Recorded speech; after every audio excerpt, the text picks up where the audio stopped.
Betrayal is strange. It doesn't announce itself with fireworks or loud alarms. It slips in quietly, almost invisibly, through someone you thought you could rely on. And when it finally reveals itself, the sting isn't just from what happened, but from who did it. Because betrayal never really comes from enemies. It comes from those you let close, the ones you believed in.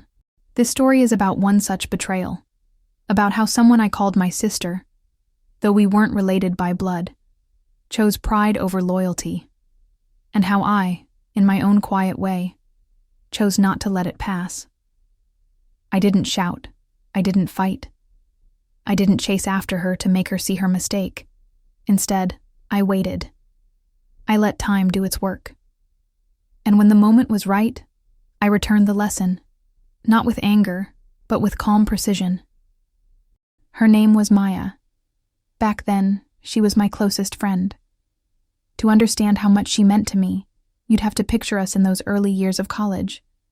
Two young women, still figuring out the world, still deciding what kind of people we wanted to be. I wasn't the loudest person in the room. In fact, most of the time I stayed in the background. I liked observing more than speaking. Maya, though, was the opposite. She had a presence, the kind of presence that made people turn their heads when she walked into a room. Not because she was the most beautiful, though she was attractive, but because she radiated confidence. I met her on one of those ordinary days that somehow turn into defining ones. We were assigned to work together on a group project in our first year. I remember feeling a little anxious. I didn't know many people then, and I was worried about being paired with someone who didn't care about the work. But when Maya smiled at me across the table, introducing herself with that ease she carried everywhere, I felt relief. And over time, that relief grew into comfort, then into trust. By our second year, we weren't just classmates anymore. We were friends. Real friends.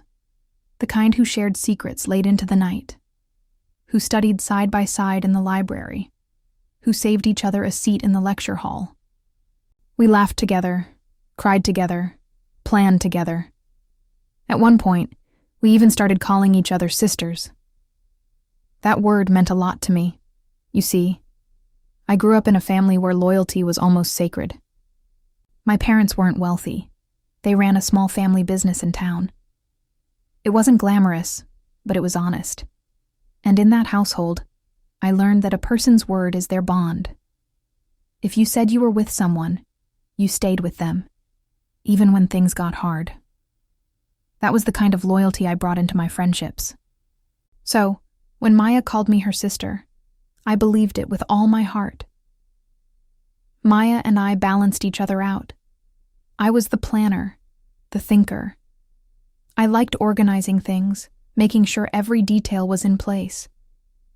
She was the dreamer, the talker, the one who could charm her way into any room.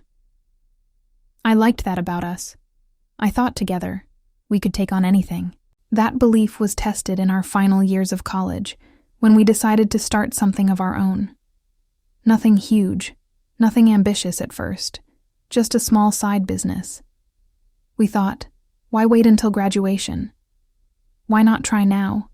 Our idea was simple: event planning. We noticed that student organizations often struggled to organize professional-looking events. They either went over budget or missed deadlines. With my skills in logistics and Maya's people skills, it felt like the perfect venture. And honestly, at first it was.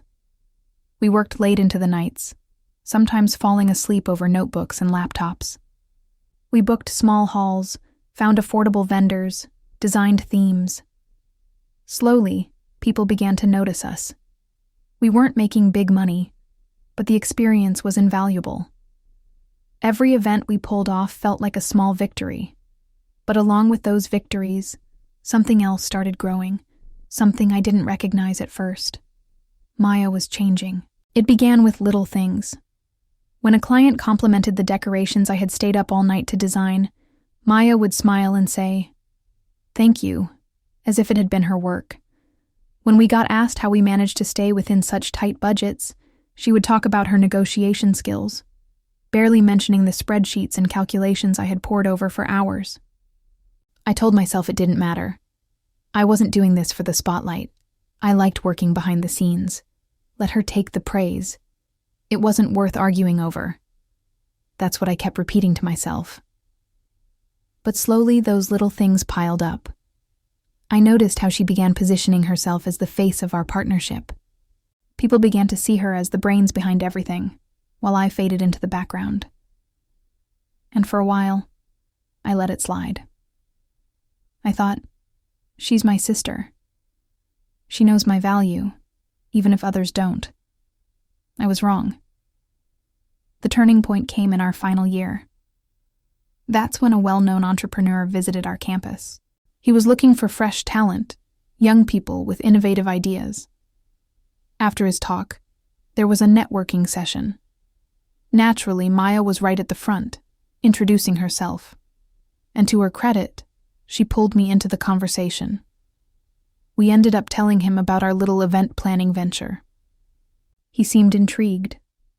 So much so that he asked us to prepare a formal proposal and present it to him the following week. This was huge. It wasn't just about money.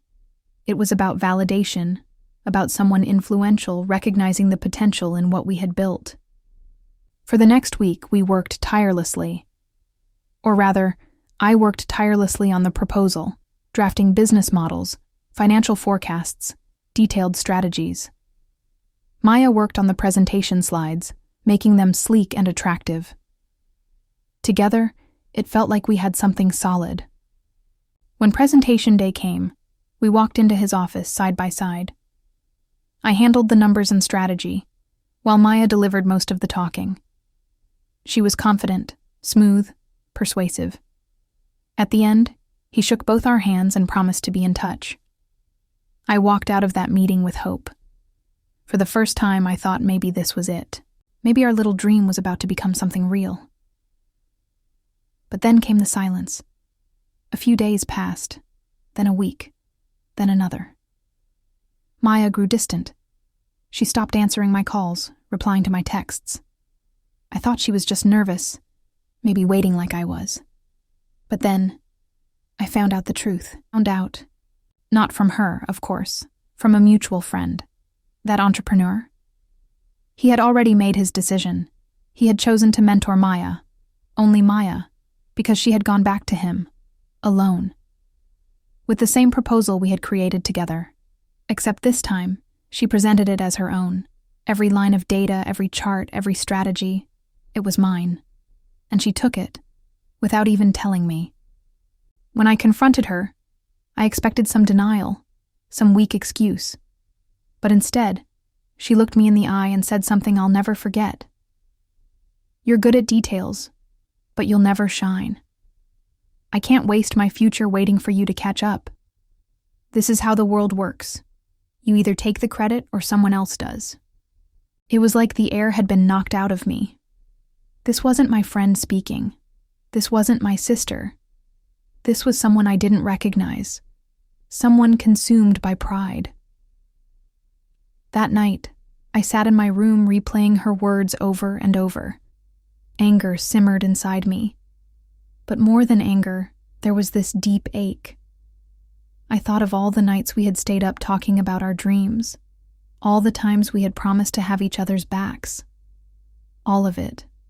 Meaningless. But one thing about me is this. I don't act in anger. I don't throw things, scream, or cause scenes. I sit with my feelings. I let them settle. And as I did, clarity came. She had broken my trust. And one day, I would break her pride. But not in the way she might expect. Not with a fight. Not with a confrontation. My revenge would be quiet, steady, and inevitable. The kind of revenge that doesn't just sting. It teaches. That was the day I made my decision. I wouldn't chase her. I wouldn't argue or beg. I would let her enjoy her little victory. Let her believe she had outsmarted me. Because pride has a way of blinding people. And when the fall comes, it hurts the most. And in the shadows, I began to plan. Revenge, at least the kind that doesn't leave you bitter, isn't something you rush. I knew that from the beginning.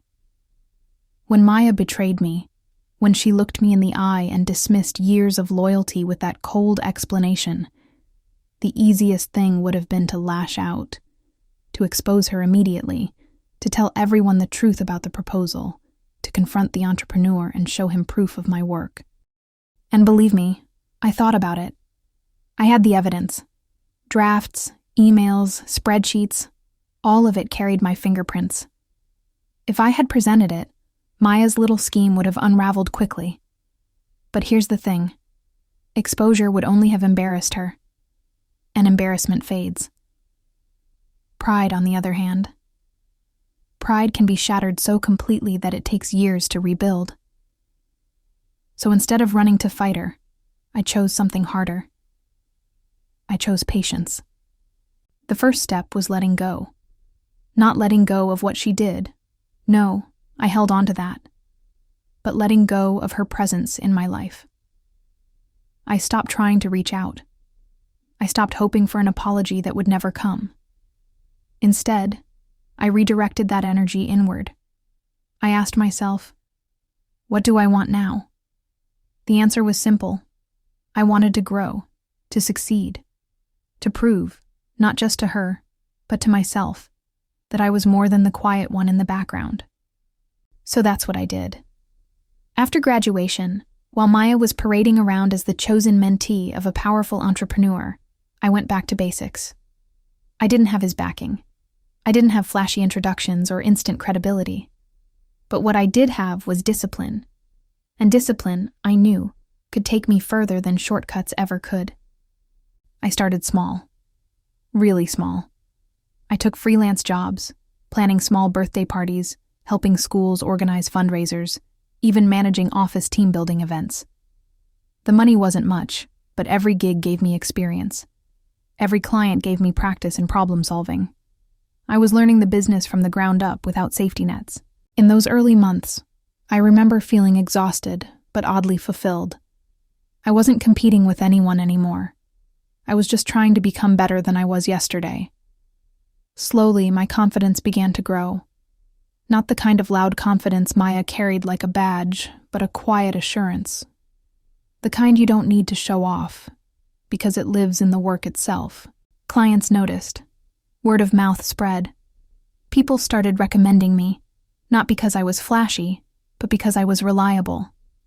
And in a world full of broken promises, reliability was rare. Meanwhile, I kept an eye on Maya. Not obsessively, but enough to know where she stood. Social media made that easy. She posted pictures of networking events, dinners with influential people, glamorous outings. To anyone looking from the outside, she was flying high, and I'll admit, sometimes those posts stung. But I reminded myself, appearances are rarely the full story. Behind the curtain, I began hearing whispers. Through classmates who stayed in touch with her, I learned she had grown even more ambitious, even more reckless. She was chasing bigger deals, promising more than she could deliver. Some admired her boldness. Others started to complain about her lack of follow-through. I took note. Pride makes people overreach, and overreaching eventually leads to cracks. By my second year out of college, I had built a modest but steady business. It wasn't glamorous, but it was sustainable. I had a small team, 2 assistants and a few part-time helpers, and together we handled mid-sized corporate events. The kind that required both creativity and tight budgeting. That's when something interesting happened. One day, I got a call from a company that wanted me to organize their annual gala. It was a big deal, the largest contract I had ever landed. Naturally, I was both nervous and excited. I asked how they had heard about me, expecting to hear the name of a past client. Instead, the manager on the phone chuckled and said, "We were actually supposed to work with someone else at first, but things didn't go well. We heard you might be more reliable." Out of curiosity, I asked who the someone else was. You can probably guess. It was Maya. That night, I sat alone in my office, staring at the contract papers. It felt almost poetic. Here I was, quietly working, building brick by brick, and already her pride was opening cracks in her empire. She had promised too much to this client and failed to deliver, and now the work had come to me. I didn't celebrate, not loudly at least. But inside I felt the smallest spark of satisfaction. It wasn't revenge, not yet, but it was a sign that patience was working. Still, I knew one client wasn't enough to break her pride. To truly do that, I would need something larger, something undeniable. So I kept building. Year 3, year 4. I expanded further. My little business grew into a recognized brand. We rebranded, got a proper office space, hired more staff.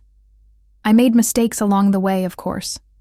Times when budgets went off, when clients were difficult, when I doubted myself. But I kept learning. The more we grew, the more I understood something crucial. Maya's strength had always been her image. She knew how to look successful, but my strength was different. It was depth, and depth lasts longer than image.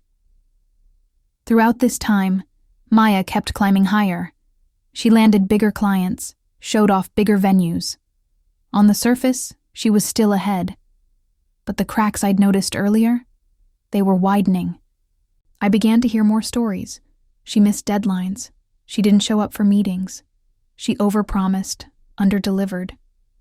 But because of her charm, people kept giving her chances. That's how pride works. It blinds people to their own weaknesses, and sometimes even blinds others. But chances don't last forever. Eventually, everyone runs out of them. By the 5th year, my company was strong enough to stand beside hers. In fact, in some circles, people were beginning to compare us.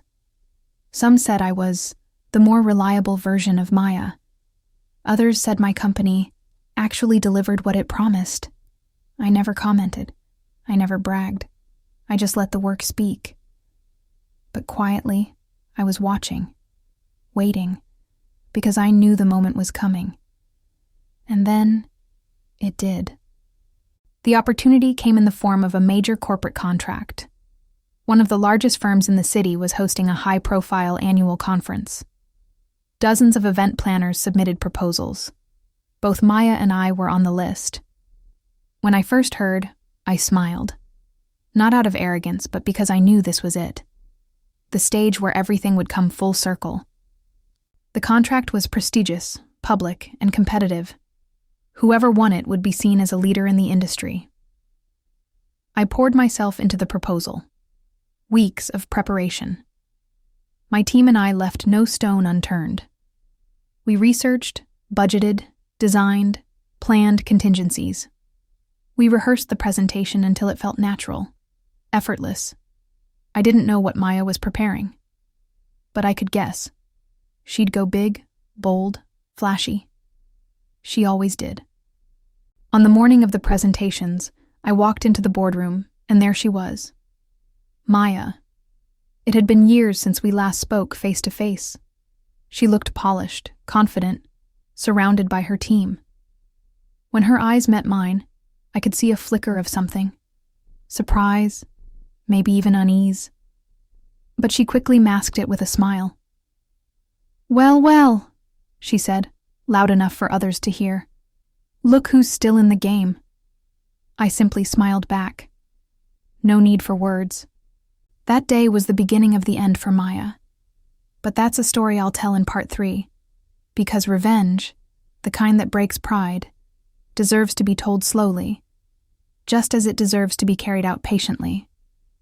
The boardroom was bright that morning. Sunlight streamed through tall glass windows, bouncing off polished tables and perfectly arranged chairs. A dozen faces sat around the table, executives, managers, decision-makers, the kind of people who weren't easily impressed. As I walked in with my team, I felt a quiet confidence in my chest. Not arrogance, but a sense of readiness. Years of discipline, years of work had brought me here. And across the room there was Maya, sitting tall, her team buzzing around her.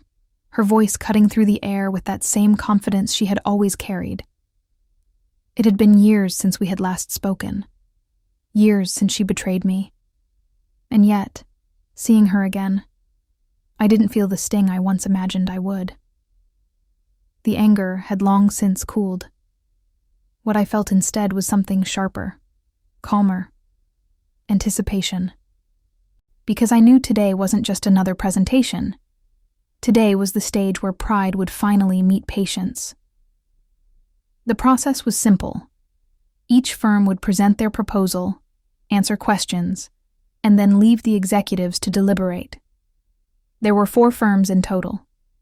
Maya's company went first.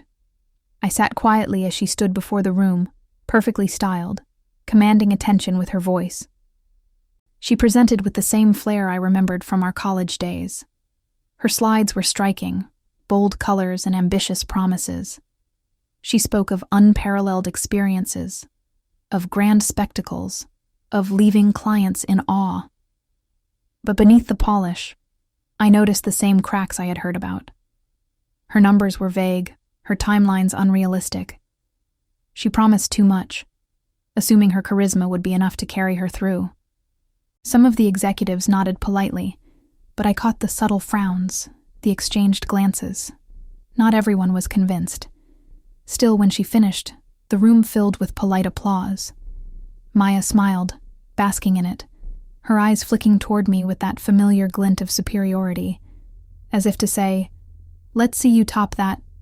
Then it was my turn. I stood up slowly, adjusting my blazer, and walked to the front. I didn't try to match her energy. That wasn't my strength, and it never had been. Instead, I spoke the way I always do, calmly, deliberately, with precision. Our goal, I began, is not just to create an event, but to create an experience that runs smoothly, efficiently, and within the expectations set by this company's values. Spectacle is easy to promise. Reliability is harder to deliver. And that is what we are offering today, reliability. From there, I walked them through every detail. Budgets, timelines, logistics, backup plans. Every number was clear. Every step was realistic. I explained not just what we would do, but how we would do it. My team chimed in when needed, demonstrating their roles and expertise. I wasn't trying to dazzle them. I was showing them competence. Quiet, steady competence. And as I spoke, I saw the difference in the room.